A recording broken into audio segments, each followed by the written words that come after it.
Ini nih ancamannya.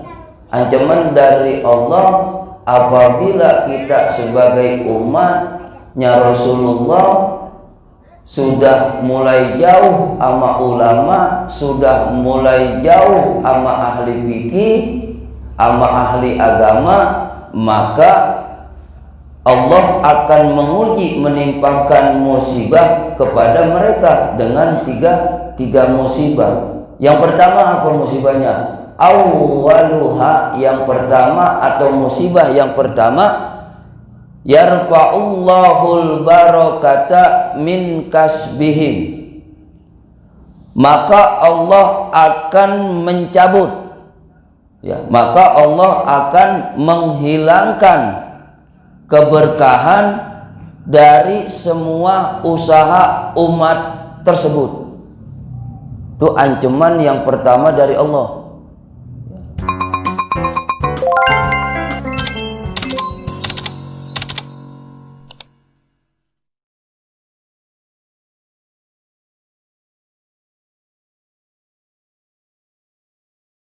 Assalamualaikum warahmatullahi wabarakatuh.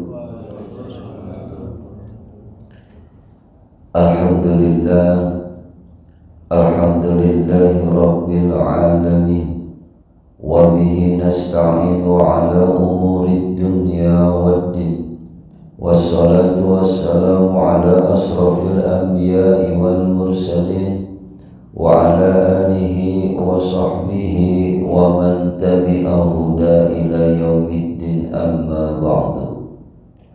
Rabbi sahri sadri wa yassirli amri wahlul 'uqdatam min lisani yafqahu qawli.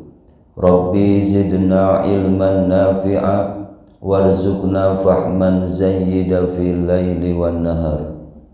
Faqad qala Allah ta'ala fi kitabihil karim, a'udzu billahi minasy syaithanir rajim, bismillahirrahmanirrahim. Yarfa'illahu alladhina amanu minkum walladhina utul ilma darajat. Shadaqallahul azim wa sadaqa rasuluhun nabiyyul habibul karim. Wa nahnu ala dhalika minasyahidina wa syakirin walhamdulillahi rabbil alamin. Yang saya hormati dan muliakan para sesepuh, para tokoh masyarakat, para alimil ulama, para asatiz, wabil khusus Ketua DKM Masjid Al-Barkah Taman Royal 1, Bapak Ustadz Haji Khaidir. Yang saya hormati MC kita Bapak Ustadz Haji Asnawi, segenap para jamaah kajian satu subuh yang tidak bisa saya sebutkan namanya satu persatu, namun semua itu tidak mengurangi rasa hormat dan mahabbah saya untuk semuanya. Syukur alhamdulillah, pada pagi hari ini Allah masih mengumpulkan kita di tempat yang paling mulia, yaitu masjid, dalam rangka sholat subuh berjamaah, dilanjutkan dengan kajian rutin kita. Mudah-mudahan dengan berkumpulnya kita di tempat yang mulia ini menjadi asbab dan musabab, satu wasilah nanti kita dikumpulkan oleh Allah di surganya Allah subhanahu wa ta'ala. Dan mudah-mudahan segala dosa-dosa kita diampuni oleh Allah subhanahu wa ta'ala. Amin, amin ya rabbal alamin. Kita panjatkan puja-puji syukur ke baginda Rasulullah Muhammad sallallahu alaihi wasallam. Mudah-mudahan kita istiqomah di dalam kita menjalankan ajaran serta sunnah-sunnahnya. Mudah-mudahan di yaumil kiamah nanti kita mendapatkan syafaatul uzma dari baginda Rasulullah Muhammad sallallahu alaihi wasallam. Bapak Ibu yang dirahmati Allah subhanahu wa ta'ala, kita melanjutkan kajian kita masih dalam bab sunai, hadis yang kedua, lanjutan yang kemarin belum selesai. Jadi pada pagi hari ini kita lanjutkan kajian kita. Qala musannif rahimallahu ta'ala fi ulumihi wa nafa'ana bihi fid dharain amin ya rabbal alamin. Bismillahirrahmanirrahim.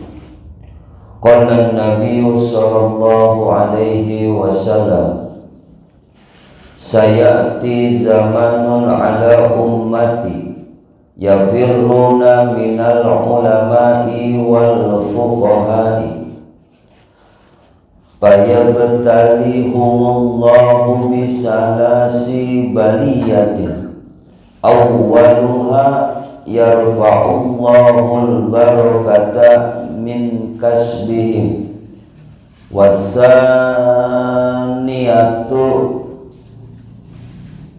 yusallitullahu ta'ala alaihim sultanan zaliman wathalasatu yakhrujuna minad dunya bighairi iman.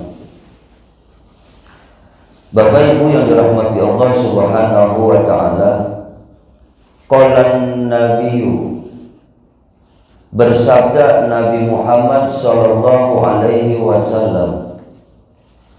Rasulullah itu ketika bersabda, Pak, ada kalanya menjelaskan hukum, ada kalanya menjelaskan kejadian yang akan datang. Ini bukan ramalan, tapi kejadian yang akan datang yang disampaikan oleh Rasulullah. Tapi ini bukan ramalan, tapi sebuah risalah, sebuah kebenaran. Jauh saat zaman Rasulullah sallallahu alaihi wasallam, beliau bersabda, sayati, akan datang, zamanun, satu masa, satu zaman, ala ummati, yang akan menimpa umatku. Nah, umatku di sini kira-kira siapa, Pak? Umat Nabi Muhammad, berarti umat akhir zaman. Nah, kata Nabi itu begitu. Jadi yang dibilang umat kita di sini adalah ya kita. Artinya apa? Yang akan menimpa umatku, ya umatku di sini adalah kita.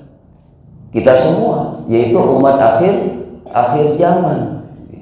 Di mana saat zaman tersebut yafirruna, kata Nabi, mereka lari dari ulama wal fuqaha dan ahli fikih atau agama.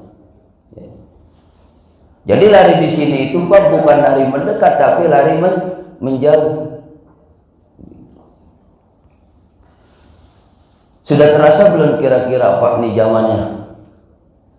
Kira-kira sudah terasa belum nih zamannya?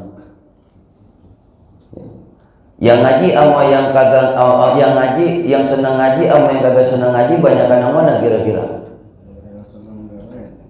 Banyakan? Banyakan yang kagak senang ngaji, banyakan yang kagak senang ngaji. Maka bisa kita lihat, kalau zaman itu sampai sudah terjadi, berarti yang dimaksud umat di sini ya kita, generasi akhir zaman, sehingga orang mulai benci sama ulama.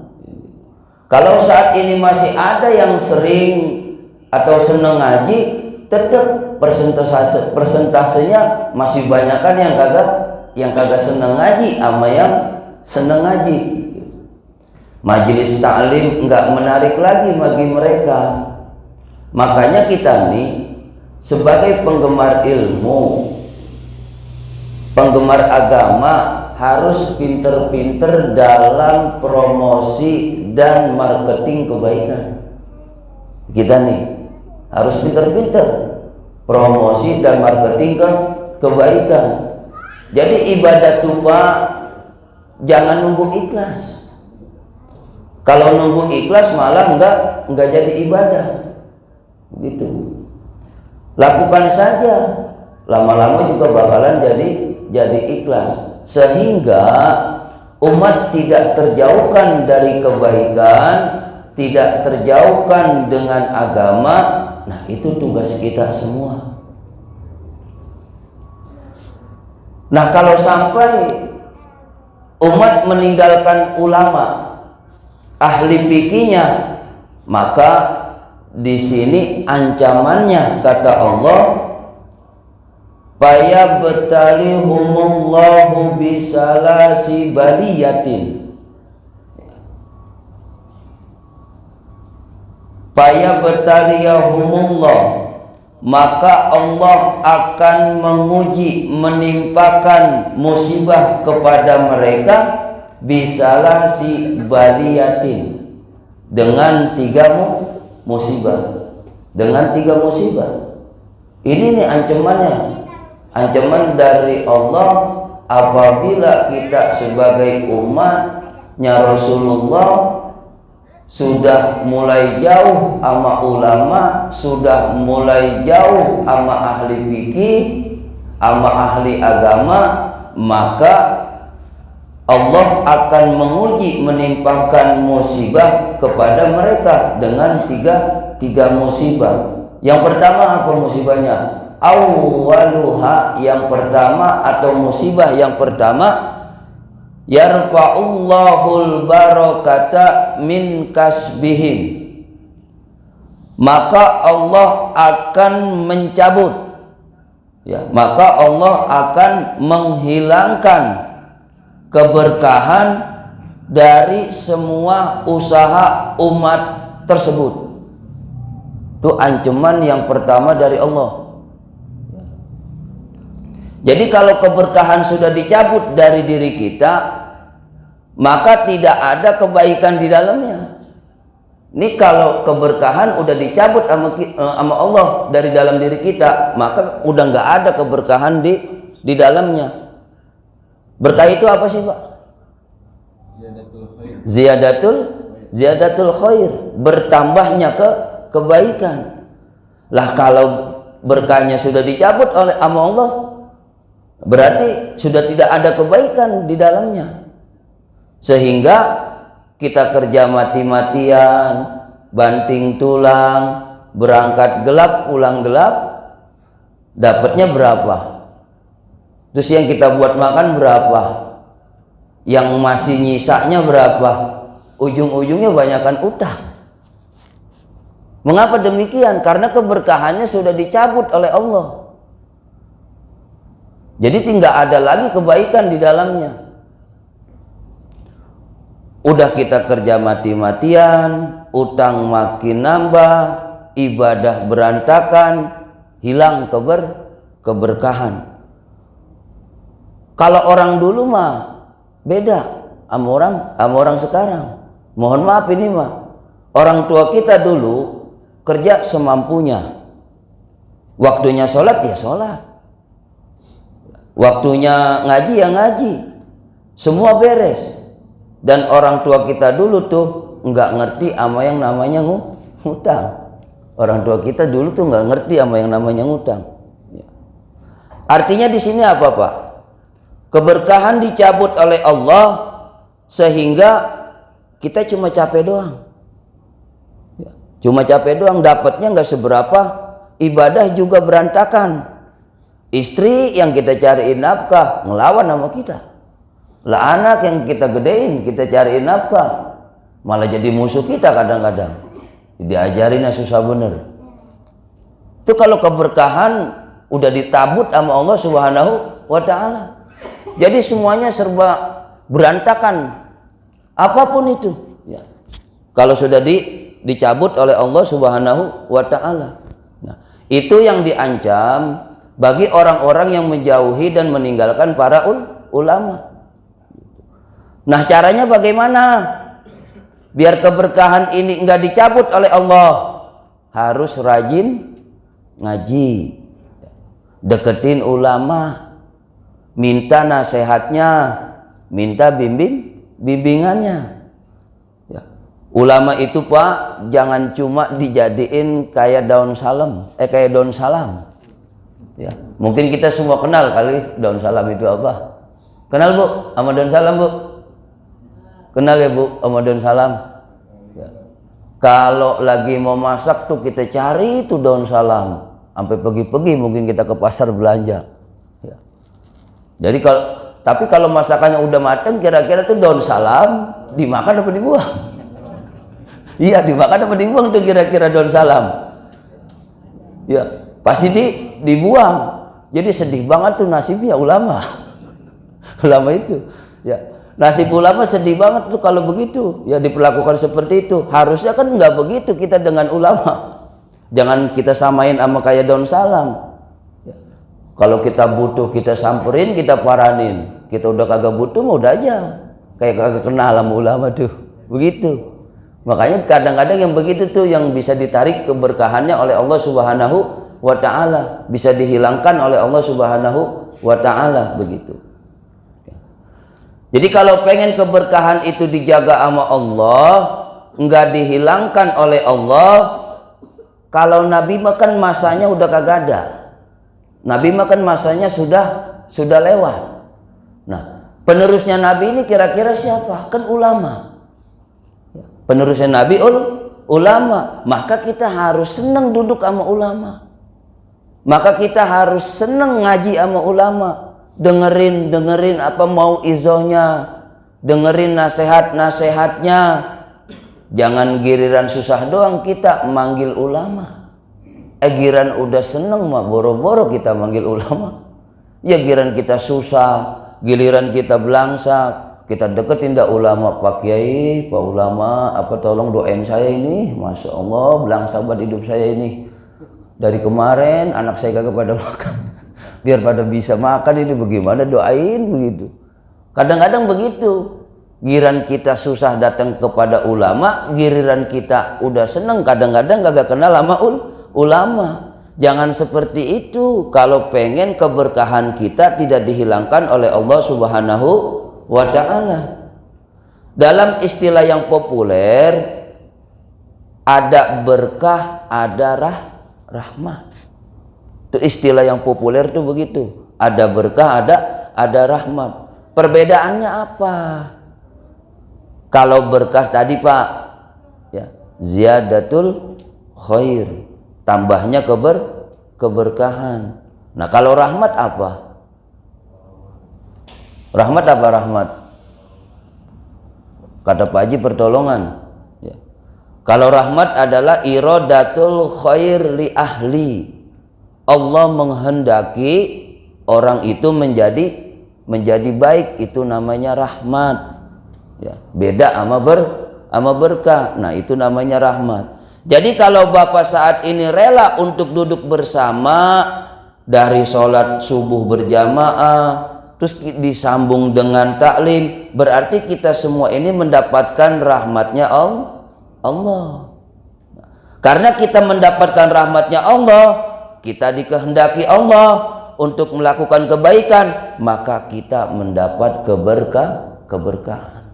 Berarti rahmat dulu baru berkah. Bagaimana kita mau bisa dapat berkah kalau rahmatnya kagak? Begitu. Rahmat itu kan pertolongan dari Allah, benar kata Pak Haji, pertolongan memang. Karena dengan pertolongan dari Allah itu sehingga hidup kita menjadi nikmat, menjadi enak, sehingga keberkahan juga ditambah oleh Allah Subhanahu wa ta'ala. Jadi keberkahan itu Pak, ya, diukur kebaikannya nambah apa tidak. Itu keberkahan. Kebaikan kita nambah apa kagak, begitu.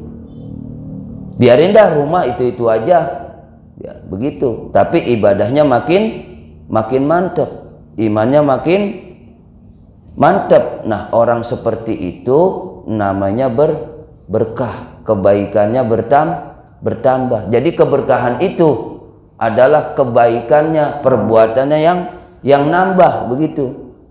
Ya, bukan hartanya yang bertambah. Nggak bisa keberkahan itu diukur dengan harta, nggak bisa. Jadi keberkahan itu percuma kita banyak harta, Tapi kebaikan kita nggak meningkat. Harta kita banyak nih. Mobil punya, rumah punya 2, mobil punya 2, motor segala macam dah. Tapi kebaikan kitanya tidak bertambah, segitu-gitu aja. Berarti hidup kita belum dianggap berkah sama Allah, belum dikasih keberkahan sama Allah. Karena apa? Harta doang banyak, tapi kebaikan kitanya mengurang. Kadang-kadang kan begitu. Lagi kita susah misalkan, ya kan? Kita susah nih. Terus berdoa sama Allah. Minta sama Allah biar dikasih rezeki. Biar dikasih rezeki. Dikasih dari rezeki. Jadi dari itu kita orang yang punya. Nah, kadang-kadang di situ kita bisa lupa. Begitu. Makanya ada hadis, di dalam hadis Abu Ayyub Al-Ansari pernah mengatakan bahwa ada seseorang yang datang kepada baginda Rasul. Lalu orang tersebut apa? Ya Rasulullah, berikan kepada saya sebuah nasihat yang pendek. Kemudian Rasulullah Shallallahu Alaihi Wasallam bersabda, "Idza qumta fi sholatika fasoli sholatan muaddiin." Ini cuma pengen ngarepin keberkahan doang. Ada orang yang datang tuh, kata Abu Ayyub Al-Ansari. Apa artinya? Kata Rasulullah kepada orang tersebut bilang, ketika kamu akan menegakkan sholat, maka jadikanlah sholat tersebut adalah sholat yang terakhir yang bisa engkau kerjakan. Itu kata Rasul begitu sama orang yang minta nasihat, kepada baginda Rasul. Hanya gara-gara keberkahan doang. Begitu. Jadi keberkahan itu tidak diukur oleh banyaknya harta, tapi diukurnya banyaknya kebaikan, bertambahnya kebaikan kita, toleransi kita kepada sesama manusia. Karena begini, Allah itu lebih senang kita rukun, kita akur nih, hablum minannasnya, ketimbang kita lebih dekat kepada Allah. Begitu. Allah tuh maunya begitu. Karena kenapa bisa begitu? Kalau Allah kita kagak sembah tetap jadi Allah. Nah, tapi kalau hubungan kita sesama manusia, apa misalkan ada yang sakit atau ada yang mau meninggal, jangan jauh, ya udah saya kasih contoh begini, kita lagi sholat. Kita lagi sholat misal di rumah, terus ada orang datang minta tolong. Nah, pertanyaan saya, kira-kira kita lanjutin sholat, nah yang dengar kita doang nih, tetangga mungkin gak pada dengar, cuma kita doang yang dengar. Kita lagi sholat, nah ada yang datang ke rumah kita minta tolong, tapi tolongnya ini kayaknya amat sangat darurat. Kalau kita agak tolong ini bisa kenapa-napa. Pertanyaan saya, lanjutin sholat apa tuh nolong orang? Pasti nolong orang. Allah pasti lebih nyuruh tolong dulu no. Karena kenapa begitu? Kalau ibadah sama Allah maka masih bisa kita ulangi. Nah, tapi kalau orang yang minta pertolongan ini sampai tidak tertolong, apalagi sampai hilang nyawanya, apalagi sampai meninggal, kira-kira dosa kagak tuh kita? Tuh begitu. Jadi nggak bisa. Itulah keberkahan ya di situ. Keberkahannya di situ.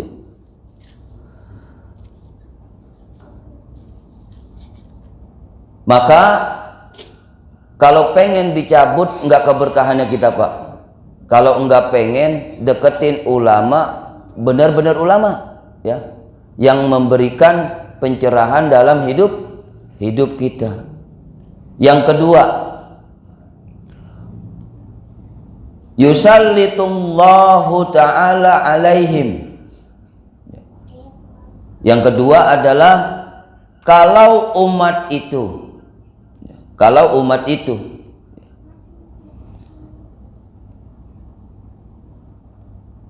jauh dari ulama dan ahli fikihnya, maka Allah akan memberikan pemimpin pada umat tersebut sultanan zaliman, yaitu pemimpin yang zalim. Ini ancaman yang kedua dari baginda dari Allah Subhanahu wa Ta'ala apabila kita jauh sama ulama. Begitu. Sebentar lagi mau ada pemilihan nih. Sebentar lagi mau ada pemilihan ya. Tapi kita nggak ngomongin pemilihan ini mah. Dikit lagi kan kita ya di sini. Tapi saya kagak ngomongin pemilihan ini mah. Kita ngomongin bagaimana kita tidak mendapatkan pemimpin yang zalim.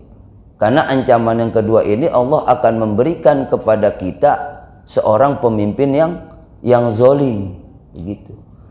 Kuncinya apa? Kita semua harus dekat dengan ulama. Ya. Kita duduk minta nasihat, jangan nurutin nafsu. Ya. Biar kita kagak dapat pemimpin yang zalim, jangan nurutin nafsu. Kalau nurutin nafsu, nanti bahayanya begitu. Nanti yang akan memimpin kita pemimpin yang zalim. Kalau itu yang terjadi, maka kita sendiri yang sengsara. Kalau kita sampai dapetin pemimpin yang zalim. Pemimpin yang zalim itu tidak bicara wali kota, Pak. Tidak bicara hanya presiden, tidak bicara hanya gubernur. Begitu. Termasuk kayak kita nih di dalam rumah tangga adalah pemimpin. Kayak kita nih, ini kita termasuk adalah pemimpin. Bukan cuma wali kota, bukan cuma presiden, bukan gubernur. Nah, kita ini juga pemimpin di dalam rumah tangga. Jadi umpamanya begini nih, Bu. Kalau kita punya suami kok zalim, begitu. Suami pemimpin, ibu tuh kok zalim. Nah, itu suami, maka ibu enggak usah nyalahin siapa-siapa. Ini kalau saya bicara ke ibu gitu. Kalau ibu misalkan di rumah dapat pemimpinnya yang zalim, ibu nggak usah nyalain siapa-siapa. Begitu. Nggak usah nyalain suaminya kok bisa zalim. Tapi mungkin si keluarga perempuan itu nggak dekat dengan ulama, makanya dikasihlah itu pasangan yang zalim. Begitu. Jadi kita nggak usah nyalain siapa-siapa. Karena apa? Bisa jadi ya, keluarga perempuan ini tidak dekat dengan ulama sehingga diberikan pemimpin yang zalim. Begitu.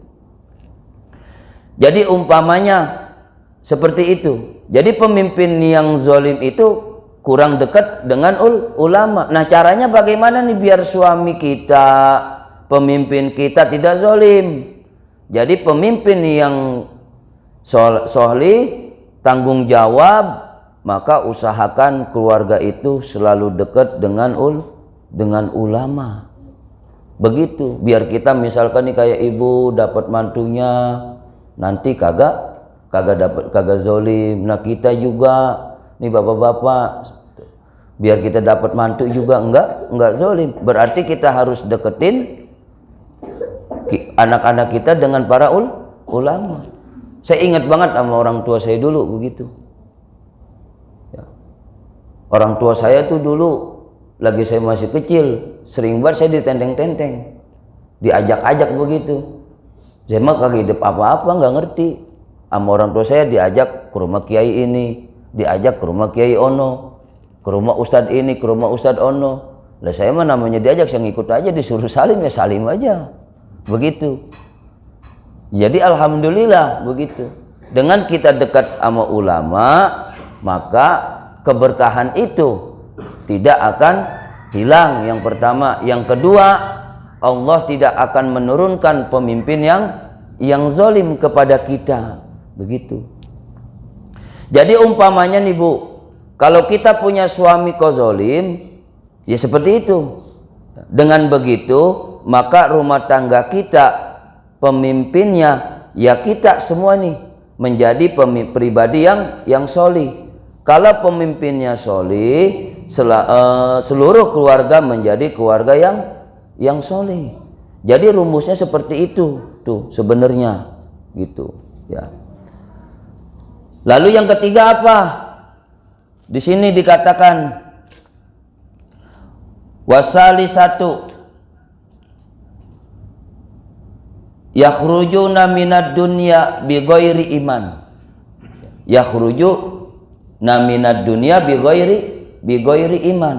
Begitu. Kita akan keluar, akan meninggalkan dunia ini bighairi iman, tanpa membawa iman. Begitu. Jadi ancaman yang ketiga, ya, bagi yang jauh dari ulama adalah mereka akan keluar dari alam dunia tanpa membawa iman. Ini ancaman dari Allah ini. Ya. Makanya ketiga ancaman ini jangan sampai kita nggak pikirkan gitu. Artinya apa? Mati tanpa membawa iman. Apa sampai segitunya? Iya. Mengapa? Karena kebenaran risalah agama itu enggak bisa otodidak. Kebenaran risalah agama enggak bisa otodidak. Begitu. Kalau ada orang ngomong, saya belajar agama otodidak, pastikan Pak, pastikan orang itu sesat. Kalau ada orang belajar agama tapi belajarnya otodidak, udah kita pastikan dia sesat. Kenapa bisa kita bilang sesat? Karena itu pasti Pak. Itu ulama udah pada sepakat. Orang yang belajar ilmu agama otodidak tanpa guru, itu pasti dianggap sesat. Karena kenapa bisa dianggap sesat? Hadisnya sahih. Begitu. Kalau ada orang yang belajar agama tanpa guru, gurunya berarti siapa? Kira-kira? Ya setan aja kenceng-kenceng Pak kemari. Ya setannya kenceng banget kemari. Berarti gurunya setan. Maka pastilah sesat. Udah pasti.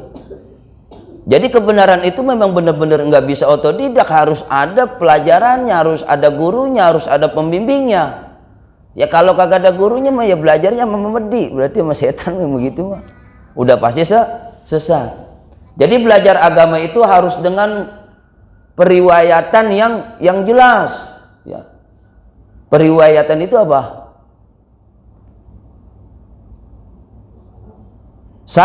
Sanad. Benar kata Pak Haji itu sanad. Jadi kalau kita mau belajar ya harus dengan guru. Dari gurunya sama gurunya lagi sampai nyambung ke Rasulullah Shallallahu Alaihi Wasallam. Begitu. Maka waktu saya dulu belajar di pondok nih Pak, ya, jadi saya tuh waktu di pondok nggak sekedar ngaji, tapi sanad juga insya Allah saya dapat gitu. Contoh kayak Fathul Mu'in saya ngaji itu di Padarincang, di apa namanya Mama Aji Kai Suhaimi. Itu pannya memang pan Fathul Mu'in. Itu saya dapat sanad dari sana, ada apa namanya, ada sertifikatnya. Begitu. Jadi ngaji itu harus begitu. Jadi dari guru kita ke guru kita, guru kitanya lagi, guru kitanya lagi. Nah seperti kayak Nasahul Ibad nih. Saya ngaji sama kiai saya di pondokan. Begitu. Sampai nanti sambung ke mu'alifnya. Pengarang kitab Nasahul Ibad ini siapa? Syekh Syihabuddin atau Ibnu Hajar al-Asqalani sampai kepada Syekh Nawawi al-Bantani. Begitu. Jadi kalau belajar itu begitu. Makanya ngaji itu harus ada guru.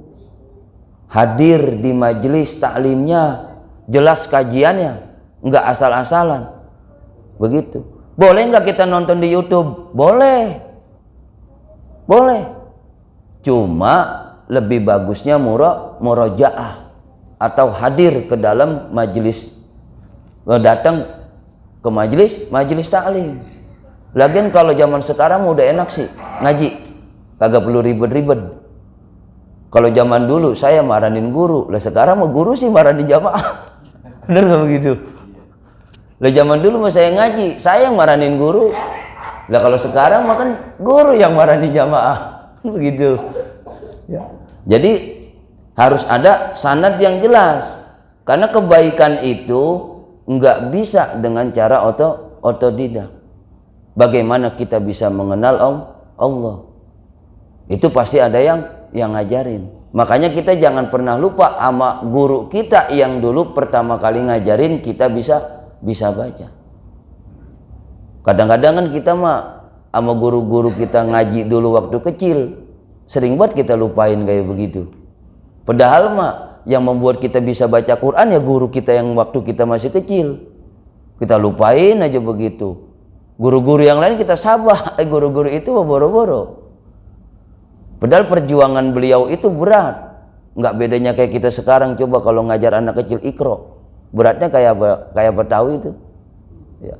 Apalagi zaman dulu mengajinya kan rada ribet. Waktu saya belajar alif-alifan kagak langsung a bata, enggak, dieja. Alif patah a, alif kasro i, alif doma u, a i u, ba patah ba, ba kasro bi, ba doma bu, ba bi bu, sehingga makhrajul huruf kita nyata. Begitu zaman dulu tuh ngajinya begitu kan. Kalau sekarang enak a ba ta langsung ikra gitu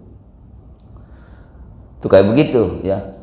Tapi kalau kita jauh dari ulama itu tadi akhirnya kita sesat tapi enggak sadar. Udah begitu kesesatannya disebarkan ke orang lain begitu. Jadi sesat berjamaah deh itu. Kita belajar otodidak, terus kita ajarkan lagi sama orang lain, ya udah sesat menyesatkan jadinya. Begitu. Ya. Sehingga ini ancamannya orang seperti itu yakhrujuna minad dunya bigoiri iman. Keluar dari dunia tanpa membawa iman. Nauzubillah summa nauzubillah min zalik. Jadi kita harus belajar itu dengan guru kita. Jangan sampai kita belajar otodidak. Karena yang namanya belajar otodidak sudah pasti sesat menyesatkan. Enggak mungkin kagak. Begitu ya. Itu kayak begitu. Ya. Yang selanjutnya wal maqalatu salisatu an Abi Bakri Siddiq radhiyallahu an man dakhalal qabra bila zadin. Jadi makalah yang ketiga ini datangnya dari Abu Bakar Siddiq radhiyallahu an. Man dakhala, man siapa orang dakhala yang masuk al-qabra apa kubur bila zadin tanpa membawa kebaikan. Itu kata Abu Bakar As-Siddiq. Kita ninggalin dunia sampai meninggal tapi kagak bawa kebaikan. Itu bagaimana coba kira-kira? Udah pasti dah. Di dalam kubur kita dikemplangin sama malaikat, udah pasti. Mengapa? Karena kita tidak bawa kebaikan. Itu begitu tuh biasanya orang yang meninggal masuk ke dalam kubur nggak membawa kebaikan, maka orang tersebut ini benar-benar jauh dari para ulama. Begitu. Jauh dari para ulama, ngajinya kagak, ini begitu tuh yang bahayanya. Akhirnya udah kagak bawa iman, kagak bawa kebaikan juga. Masya Allah. Biasanya tuh yang begitu wala takalam bikalamin ta'taziru min hugodan. Biasanya tuh yang begitu, yang mati enggak membawa kebaikan, enggak membawa iman, itu wala takalam bikalamin ta'taziru min hugodan. Kata Rasul tuh begitu. Jangan kita berkata-kata dengan pembicaraan yang mana suatu saat nanti kita akan meminta maaf di hari yang akan datang. Ini nih yang begini-begini kadang-kadang kan bisa terlontar dengan sendirinya ucapan kita, menghina, mencaci maki ya.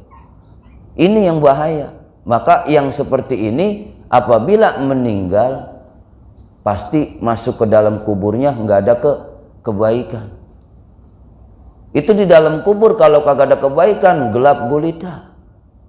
Saya ingat banget ada sebuah kisah tentang penarikan ruh itu diangkat ke atas tatkala orang sakaratul maut atau meninggal.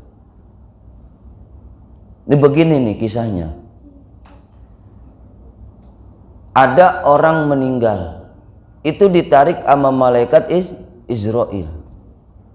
Malaikat Israel ini narik, dia nggak sendiri. Jadi malaikat Israel itu punya anak buah kanan kiri. Jadi tugasnya malaikat Israel itu cuma narik. Cuma narik doang. Setelah udah keluar dari jasad manusia, diserahin ke anak buahnya nih malaikat Israel, diangkat ke atas untuk menghadap Allah Subhanahu wa ta'ala. Jadi pada hakikatnya nih ruh ini ngadep Allah dulu. Ngadep Allah dulu nih ruh. Nah Allah tahu nih Fulan bin Fulan, wah ini orangnya baik, orangnya baik. Setelah Allah tahu nih orangnya baik, disuruh anterin lagi sama Allah, udah anterin lagi masuk ke dalam kubur. Kalau misalkan di dalam orangnya ini baik, di dalam perbuatannya baik, maka di dalam kuburnya akan dibukakan pintu surga nih, kayak model pintu surga di samping kuburannya tuh. Akan dipintukan, akan diperlihatkan surga. Itu yang disebut nikmat alam kubur. Akan dibukakan pintu surga tuh. Jadi kita bisa ngelihat pintu surga tuh. Jadi kita ngelihat indah-indah aja dan diberikan keterangan, nggak bakal gelap gulita. Begitu. Nah, tapi kalau misalkan kita perbuatannya buruk segala macam, itu dibukakan pintu neraka tuh begitu. Jadi kita di dalam kubur udah disiksa, ngelihatnya api neraka. Nah, yang begini jangan sampai terjadi sama diri kita. Mengapa demikian? Penting, makanya kita untuk selalu mendengarkan nasihat-nasihat Rasulullah Shallallahu Alaihi Wasallam, sehingga keimanan kita bertambah, kebaikan kita bertambah, lalu ditambahnya juga keberkahan sama diri kita oleh Allah Subhanahu wa Ta'ala. Lalu kemudian yang kedua, kita juga tidak diberikan pemimpin-pemimpin yang zalim. Karena memang akhir zaman ini sudah dekat.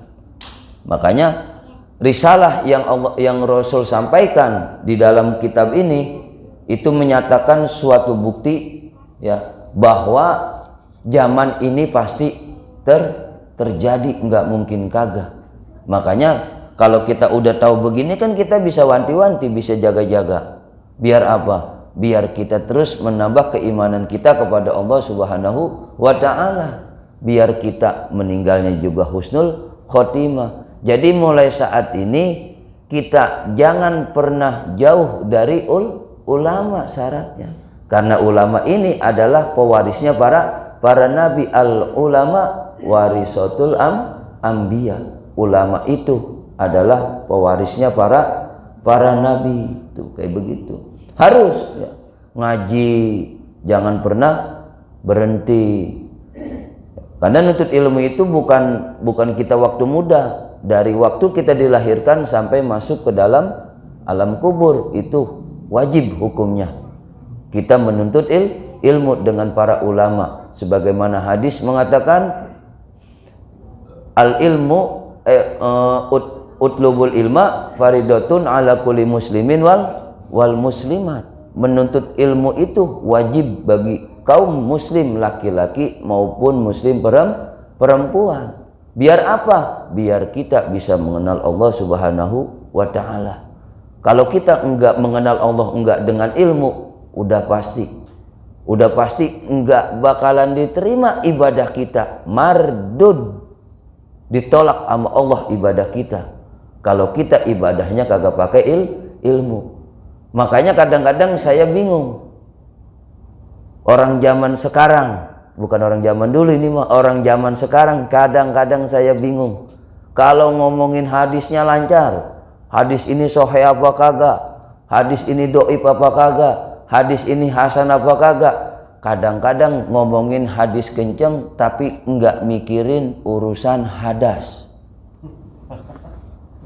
Kenapa saya bilang kagak mikirin urusan hadas? Lah kita ibadah kan kudu suci. Begitu. Kita ibadah kudu suci. Jadi jangan mikirin hadis dulu. Pikirin dulu tuh bab thaharah. Bagaimana kita bersuci? Bagaimana tata cara kita wudu? Biar ngapa? Biar sholat kita juga diterima sama Allah Subhanahu wa ta'ala. Nah kalau saya tanya begini, sholat kita sah enggak sahnya siapa yang nentuin? Bu, Pak, saya tanya nih, sholat nih kita sah enggak sahnya siapa yang nentuin?